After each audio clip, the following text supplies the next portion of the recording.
Paz do Senhor a todos os irmãos. Eu sou o irmão Rinaldo, membro da Igreja Assembleia de Deus. Queria deixar a minha parcela de contribuição sobre esse momento que nós estamos vivendo, né?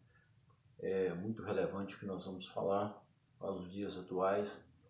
A Bíblia, apesar de ser um livro antigo, ela é muito atual. Eu digo antigo por quê? Porque existe uma diferença entre o antigo e o velho. Então a Bíblia não é velha, ela é antiga. E apesar de ser antiga, ela é muito original para os nossos dias. Tudo que nós estamos passando hoje, a Bíblia já nos revelava, né, já de antemão, o que nós iríamos passar. E o que ocorre no mundo hoje, o que se fala é sobre o coronavírus. Muitos, né, têm dito que o coronavírus é um sinal da volta de Jesus. E nós cremos que é um sinal da volta de Jesus verdadeiramente, né? Porque a única coisa que eu acrescentaria é que todo sinal ou nenhum sinal tem acabamento em si mesmo. Todo sinal ele aponta para alguma coisa maior que vai acontecer lá na frente. E o que a igreja, como noiva do Cordeiro, serva do Deus vivo, espera é o anticristo, né? Reinar na terra. E o que é esse anticristo? Esse anticristo é tudo aquilo que se opõe a Cristo, ou todo aquele que se opõe a Cristo. Então, tudo está apontando ou caminhando, né, para o anticristo reinar na terra. Porque houve algumas reportagens falando sobre que a China está preparada para atender o mundo, né? Alguns governos já estão se unindo para unificar a moeda e fazer uma moeda só. Isso já é a prova do anticristo querendo reinar na terra. Nós estamos preocupados com isso?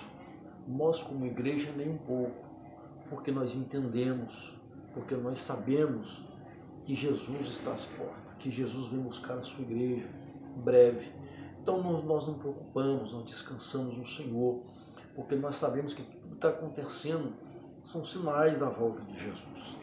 Tudo que está acontecendo são provas daquilo que Jesus falou, né, em Mateus 24, né, catástrofe, pai contra filho, filho contra pai, nação contra nação, reino contra reino. Isso são sinais da volta de Jesus, né? Pestes, terremotos, tudo isso Jesus mencionou no livro de Mateus, né, no capítulo 24. E eu quero fazer menção e atentar para Mateus, no capítulo 24, no versículo 1 ao 3, onde os seus discípulos abordam Jesus e levam Jesus até o templo. E chegando no templo, os discípulos começam a mostrar a estrutura do templo para Jesus, né, e mostrando toda a estrutura, no discorrer da conversa com Jesus. Jesus para e olha para os discípulos e diz assim: olha, na verdade, não ficará aqui pedra sobre pedra que não seja derribada. Jesus jogou um balde de água fria nos discípulos, porque os discípulos estavam mostrando a estrutura do templo, como o templo tinha ficado bonito, todo adornado de ouro, prata, pedras preciosas por dentro e por fora. Teria ficado maravilhas o templo. E Jesus vai e diz: na verdade, não ficará aqui pedra sobre pedra que não seja derribada. Isso mexeu com o intelecto dos discípulos, isso mexeu com a cabeça dos discípulos, porque eles não entenderam o que Jesus falou. Jesus acabou de falar com eles, distanciou do templo e subiu para o Monte das Oliveiras para se assentar. Eu entendo que Jesus se subiu para pregar, porque todas as vezes que Jesus subia em algum monte era para pregar, porque a multidão ficava embaixo e o vento incumbia de levar a mensagem até o último da multidão que estava lá atrás. Se Jesus ficasse no meio deles ali, impossivelmente o último não iria ouvir o que Jesus estava falando. Como a multidão era grande, ele subia no monte e ele pregava e o vento levava a sua voz até a última pessoa que estava atrás. Então Jesus sobe para o Monte das Oliveiras e assentado ali no Monte das Oliveiras, os discípulos não muito concordando com aquilo que o mestre falou ou preocupado com o que o mestre tinha falado, abordam Jesus em particular no monte e fazem 3 perguntas importantes para os discípulos. E essa pergunta, ela é o estopim da volta de Jesus, né? Essa pergunta era o estopim da volta de Jesus e, ao contrário daquilo que muitos dizem, o mundo vai acabar.